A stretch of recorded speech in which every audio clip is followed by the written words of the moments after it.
ఓం నమ శివాయ.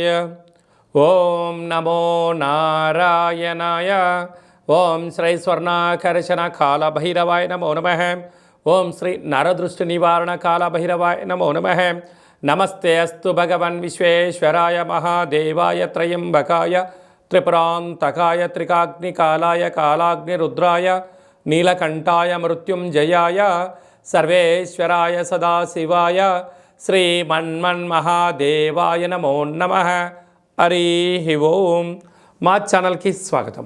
చూస్తున్న వీక్షకులకు ప్రేక్షకులకు ప్రియ కాళభైరవ భగవద్బంధులకి స్వాగతం పలుకుతూ మమ్మల్ని ఎంతగానో ఆదరిస్తూ ఉండబడినటువంటి ప్రియ సోదరీమణులకు సనాతన ధర్మ సంరక్షకులకి అందరికీ కూడా మహాశివరాత్రి పండగ శుభాకాంక్షలు.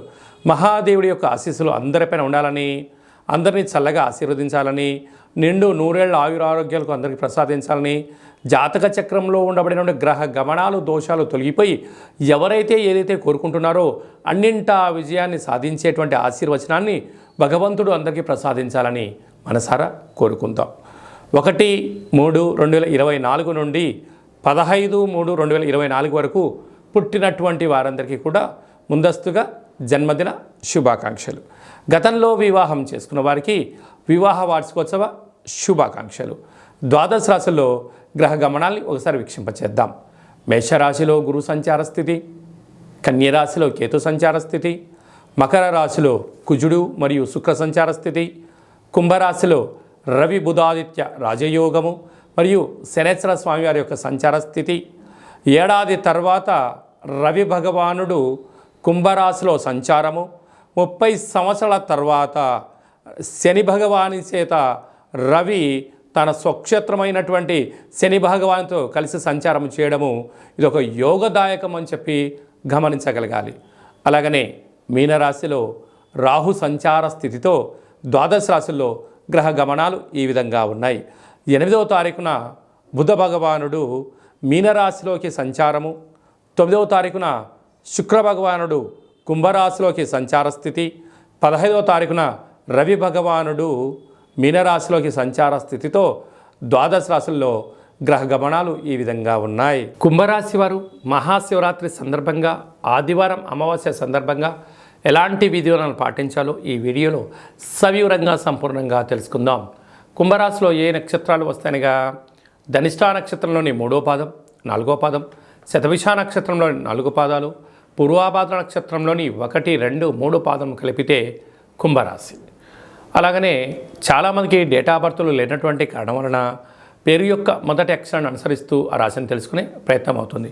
అవి ఏ అక్షరాలు అన్నట్లయితే గు, గే, గో, సా, సి, సు, సే, సో, ద అక్షరాల వర్ణుడు కుంభరాశి జాతకులే. కుంభరాశి యొక్క అధిపతి శనేశ్వర స్వామివారు. వీరికి ఒకవైపు ఏళ్ల నాటి శని మధ్యమ సంచార స్థితి జరుగుతున్న విషయం తెలిసినటువంటిదే.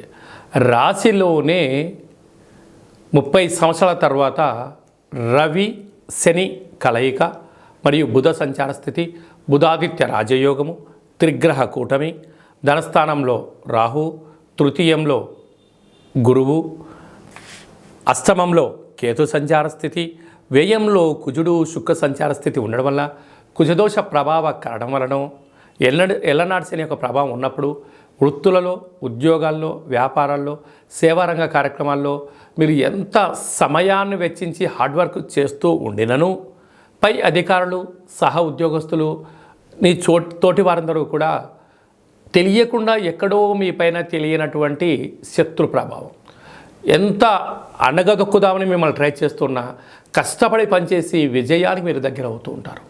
కనుక ఏదైనా కొన్ని విషయాలను మరొకరితో చర్చించకపోవడం ఇది చాలా మంచి కాలం అని చెప్పి గమనించాలి. లేకపోతే మీకన్నా మీ అంతర్గత విషయాలు మార్కెట్లో అందరికీ తెలిసిపోవడం, మీ విజయరహస్యాన్ని తెలుసుకోవడం, శత్రువులు అధికంగా ఉండేటువంటి పరిస్థితి చాలా అధికంగా ఉంటుందని చెప్పి గమనించాలి. అదే కాకుండా సాఫ్ట్వేర్, హార్డ్వేర్ ఉద్యోగస్తులకు ధనపరమైన చిక్కులు స్వల్పంగా ఉన్నాయి. మీ జన్మ నక్షత్రం రోజున అష్టమి, పూర్ణిమ, అమావాస్య తిథుల యందున దూరావాయు జల ప్రయాణాలు పెట్టుకోవడం ఉత్తమోత్తంగా భావించాలి. కనుక కుజదోష ప్రభావము, ఎల్లనాటి శని యొక్క ప్రభావం ఉండడం వలన ఈ యొక్క మహాదేవుడికి నవధాన్యాలతో అభిషేకం చేయడం, బిల్వ దళాలతో అర్చన చేసుకోవడం, పంచామృతాలతో లింగోద్భవ కాల సమయంలో అభిషేకం చేసుకోవడం వలన దుష్టగ్రహాల తీవ్రత తగ్గి సత్ప్రవర్తన కలిగి అదృష్టం మీ సొంతమవుతుంది. అలాగనే ఆదివారం అమావాస్య సందర్భంగా తెల్ల జిల్లేడు వృక్షం దగ్గర తెల్లటి పుష్పాలతో అర్చన, ఇంట్లో కూష్మాండ దీపము, కాళభైరవ హోమంలో పాల్గొనడం వలన, కాళభైరవ స్వామి సేవలో ఉండడం వలన మీ మాట వేదం, మీ మాట శాశ్వతంగా ఉండు అనంతమైన సంపద మీ సొంతం అవుతుంది. సాఫ్ట్వేర్, హార్డ్వేర్ ఉద్యోగస్తులు, గృహ భవన నిర్మాణ కార్యక్రమం చేసేవారు, వ్యవసాయ సోదరీమణులు, స్వయం వృత్తుల వారికి ఇది చాలా మంచి కాలము అని చెప్పి గమనించాలి. మార్చి 1వ తారీఖు నుండి 15వ తారీఖు వరకు ముఖ్యమైనటువంటి పండుగల గురించి క్లుప్తంగా సవివరంగా సంపూర్ణంగా తెలుసుకుందాం. 4వ తారీఖున సోమవారం బహుళాష్టమి సందర్భంగా అచితాంగ కాళభైరవ స్వామి స్మరణ, ధ్యానము, కూష్మాండ దీపము, సౌభాగ్య ముడుపు కట్టడం వలన సకల అష్టకష్టాలు తొలగిపోతాయని చెప్పి గమనించగలగాలి. 8వ తారీఖున మహాశివరాత్రి పండుగ, విశేషమైనటువంటి శుక్రవారం, శ్రవణ నక్షత్రం, ధనిష్ఠా నక్షత్రంతో కూడుకున్నటువంటి మహాశివరాత్రి అవ్వడం వలన మనకు అయోధ్య రామ మందిర నిర్మాణం తదనంతరం తర్వాత మొట్టమొదటిసారిగా వస్తూ ఉండబడిన మహాశివరాత్రి పండుగ సందర్భంగా మనమందరం కూడా జన్మకో శివరాత్రి అన్నట్టుగా ఈ యొక్క 2024వ సంవత్సర ప్రారంభ కాలంలో శుక్రవారం కళౌ వెంకటేశ్వర అన్నట్లుగా శ్రీ వెంకటేశ్వర స్వామి వారి యొక్క జన్మ నక్షత్రం రోజున మాస శివరాత్రి, మహాశివరాత్రి సందర్భంగా మనమందరము కూడా వీలైనంత వరకు ఉప ఆవాసం ఉందాం, శివనామస్మరణ చేద్దాం, వీలైనంత వరకు మౌనంగా ఉండే ప్రయత్నం చేద్దాం. ఆ ఆది మహాదేవుడి యొక్క ఆశీస్సులు పొందుదాం. కుదిరితే మీ దగ్గర ఉండబడిన శివాలయంలో అభిషేకం చేసుకోండి. అలా కుదరలేనటువంటి పక్షంలో కానీ లేదు ఇంకొంచెం భగవంతుడి యొక్క ఆశీస్సులు పొందాలి అన్నట్లయితే మన యొక్క కాళభైరవ స్వామి యొక్క దేవాలయంలో సహస్ర ద్వాదశ జ్యోతిర్లింగేశ్వర స్వామివారు, 1,00,000 రుద్రాక్షల మహాదేవుడిని ఏర్పాటు చేయడం జరిగింది కనుక మీ గోత్రనామాలు మాకు పంపించినట్లయితే మీకు వాట్సాప్ ద్వారా వీడియో కాల్ చేయించి మహాదేవుడికి రుద్రాభిషేకము, శతరుద్ర హోమాన్ని చేయించడం జరుగుతుంది కనుక భక్తులందరూ కూడా మహాదేవుడి యొక్క అభిషేక కార్యక్రమంలో పాల్గొని ఆ పార్వతీ పరమేశ్వరుల యొక్క కృపకటాక్ష వీక్షణ పొందగలరు. అలాగనే మరో అద్భుతమైనటువంటి విషయం ఏమిటయ్యా అనగా 10వ తారీఖున ఆదివారం అమావాస్య పూర్వభద్ర నక్షత్రం రావడం కూడా జరుగుతుంటుంది. అంటే మాసాలలో ఆమాకావైనట్టుగా మాఘమాసము, అందులో మహాశివరాత్రి తదనంతరము ఆదివారం రోజు అమావాస్య రావడం వల్ల అద్భుతమైన అతీంద్రియమైన శక్తి సంపాదించడం కోసము ధ్యానం, పూజ, హోమ కార్యక్రమంలో పాల్గొన్నట్లయితే సకల శుభం కలుగుతుందని చెప్పి గమనించాలి. కనుక ఈ కాళభైరవ స్వామికి ఆశీస్సులు పొంది ఆ అమావాస్య రోజు సకల దుష్ట ప్రభావాల నుంచి, భూత ప్రేత పిశాచాల నుంచి, అపమృత్యు దోషాల నుంచి, వాహన ప్రమాదాల నుంచి తొలగించడం కోసము ఏ రాశి వారు, ఏ నక్షత్రం వారు ఎలాంటి విధి పాటించాలో సవిరంగా సంపర్వం కూడా మనం తెలుసుకుందాం. అదే కాకుండా ఈ యొక్క మార్చి నెలలో ప్రథమార్థమంతరం కూడా అద్భుతమైన విజయం సాధించగలగాలి అన్నట్లయితే మనం ఒక్కసారి ఈ పాత్రను గమనించినట్లయితే ఇది ఒక కంచు పాత్ర.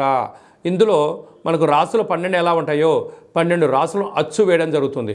కనుక ఈ యొక్క పాత్రను మన యొక్క పూజా మంత్రంలో ప్రతిరోజు పూజ చేసిన తదనంతరము మనసులో ఒక్కొక్క నెలలో ఒక్కొక్క కాళభైరవ స్వామి ఉంటారు కనుక ఈ యొక్క మాఘమాసంలో అచితాంగ కాళభైరవ స్వామిని స్మరించాలి కనుక స్వామికి ఆశీస్సులు ఎలా పొందాలో తెలుసుకుందాం.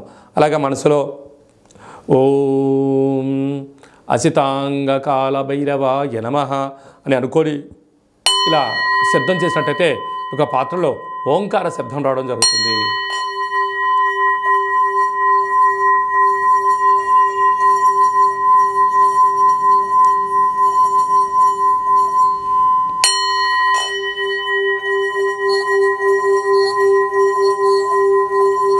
ఈ శబ్ద తరంగాల ద్వారా గృహంలో మనకు ఉండబడినటువంటి దరిద్ర దేవత బయటికి వెళ్ళిపోయి బయట ఉండబడినటువంటి లక్ష్మీమాత మన గృహానికి వస్తుందని చెప్పి కూడా గమనించగలగాలి.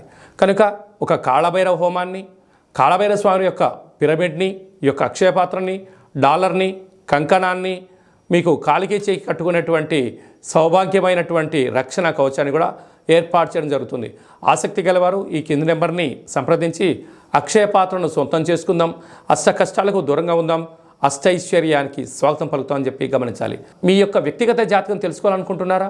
మీరు పుట్టినటువంటి తేదీ, నెల, సంవత్సరం, సమయం, మీరు పేరు, మీరు ఏ వృత్తి చేస్తున్నారో రాసి మీరు వాట్సాప్ పంపించగలిగినట్లయితే సంపూర్ణమైనటువంటి 100 సంవత్సరాల జాతకాన్ని రాసి పంపించి పుట్టినప్పుడు గ్రహ గమనాలు ఎలా ఉన్నాయి, ప్రస్తుతం ఎలా ఉన్నాయి, రాబోయే కాలం ఎలా ఉండబోతున్నాయో సవివరంగా సంపూర్ణంగా కూడా మీకు తెలియజేయడం జరుగుతుంది. చాలామందికి డేటా ఆఫ్ బర్త్లు లేనటువంటి వారికి మీ పేరు యొక్క మొదటి అక్షరాన్ని అనుసరిస్తూ కాళభైరవ ఉపాసన చేత రమణ శాస్త్రం ద్వారా గవ్వల ద్వారా మీకు జ్యోతిష్యం తెలియచేస్తూ భూత భవిష్యత్ ఉత్తమాలను కూడా తెలియజేయడం జరుగుతుంది. కనుక మీ వ్యక్తిగత జాతకం తెలుసుకోవాలనుకుంటున్నట్లయితే ఈ కింది నెంబర్ సంప్రదించి అపాయింట్మెంట్ తీసుకొని సంప్రదించగలరు. అలాగా మీ అబ్బాయి కానీ అమ్మాయికి కానీ ఎంత వివాహ ప్రయత్నం చేసినా వివాహం అవ్వడం లేదా, జాతకంలో ఎలాంటి దోషాలు ఉన్నాయి, వచ్చేటువంటి అమ్మాయి యొక్క కానీ అబ్బాయి యొక్క జాతకంలో ఎలాంటి యోగాలు ఉన్నాయో వివాహ పొంతన మన యొక్క దేవాలయంలో అద్భుతంగా చూడడం కూడా జరుగుతుంది. గతంలో వివాహం చేసుకున్నటువంటి దంపతులు తరచూ గొడవపడడం కానీ, పోలీస్ స్టేషన్లు గొడవలకు వెళ్తున్నట్లయితే మీ పేరులో స్వల్పమైన మార్పు చేత మిమ్మల్ని ఆ పార్వతీ పరమేశ్వరులు ఎలా కలిసి ఉంటారో మీరు అలా కలిసి ఉండడానికి ఆధ్యాత్మిక సలహాలు, సూచనలు కూడా ఇవ్వడం జరుగుతుంది. అలాగా మీకు అబ్బాయి కానీ అమ్మాయి కానీ పుట్టినట్లయితే మీ యొక్క వారి యొక్క పుట్టినటువంటి తిథి ప్రకారంగా, రోజు ప్రకారంగా, డేటు ప్రకారంగా, నక్షత్ర ప్రకారంగా ఎలాంటి పేరు పెట్టుకోవాలో ఆధ్యాత్మికమైనటువంటి పేర్లను మీకు సూచించడం జరుగుతుంది. అదే కాకుండా చాలామందికి కాళభైరవ మంత్ర ఉపదేశం ఎలా తీసుకోవాలి, కాళభైరవ సాధన ఎలా చేయాలి, కాళభైరవ స్వామి ఆశీస్సులు ఎలా పొందాలో అని అనుకుంటుంటారు. వారందరికీ కూడా మన యొక్క దేవాలయంలో మంత్రోపదేశం, జపము, తర్పణము, హోమ కార్యక్రమాన్ని ఎలా చేసుకోవాలో తెలియజేస్తూ ఆధ్యాత్మిక సలహాలు, సూచనలు మీకు ఇవ్వడం జరుగుతుంది. కనుక ఆసక్తి గలవారు ఈ కేంద్రము సంప్రదించి ఈ మహాశివరాత్రి సందర్భంగా అందరి యొక్క గోత్రనామాల్ని మీరు పంపించినట్లయితే మీకు పూజ చేసి స్వామి యొక్క ప్రసాదాన్ని ఒక రుద్రాక్షను ప్రసాదంగా కూడా పంపించడం జరుగుతుంది. కనుక అందరూ కూడా గోత్రనామాల్ని ఈ యొక్క ఫోన్ నెంబర్లకు వాట్సాప్ పంపించగలరు. అందరిపైన మహాదేవుడి యొక్క ఆశీర్వాదాలు ఉండాలని కోరుకుంటూ ఆశీర్వచనం.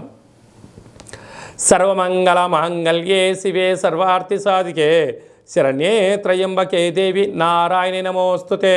హరి ఓం. శతమానం భవతి శతాయు పురుష సతేంద్రియ ఆయుష్యేవేంద్రియే ప్రతిష్టతి. ధనం ధాన్యం బహుపుత్రలాభం శత సంవత్సరం దీర్ఘమాయు. సర్వే జనా సుఖినో భవంతు. లోకా సమస్తా సుఖినో భవంతు. సర్వం శివార్పణమస్తు. ఈ వీడియో మీకు నచ్చినట్టయితే లైక్ చేయండి, షేర్ చేయండి. మేము చేస్తున్న వీడియోలో మీకు ముందస్తుగా నోటిఫికేషన్ రావాలి అన్నట్టయితే సబ్స్క్రైబ్ చేసుకొని ఆల్ అనే బటన్ కూడా తెలియచేయండి. మీరు ఎవరి క్షేమాన్ని కోరుకుంటున్నారో లేదా మీ క్షేమాన్ని ఎవరైతే కోరుకుంటున్నారో వారందరికీ ఈ మహాదేవుడి యొక్క అభిషేక కార్యక్రమమైనటువంటి ఈ వీడియోను అందరికీ ఫార్వర్డ్ చేయండి. మహాదేవుడి యొక్క ఆశీస్సులు పొందండి.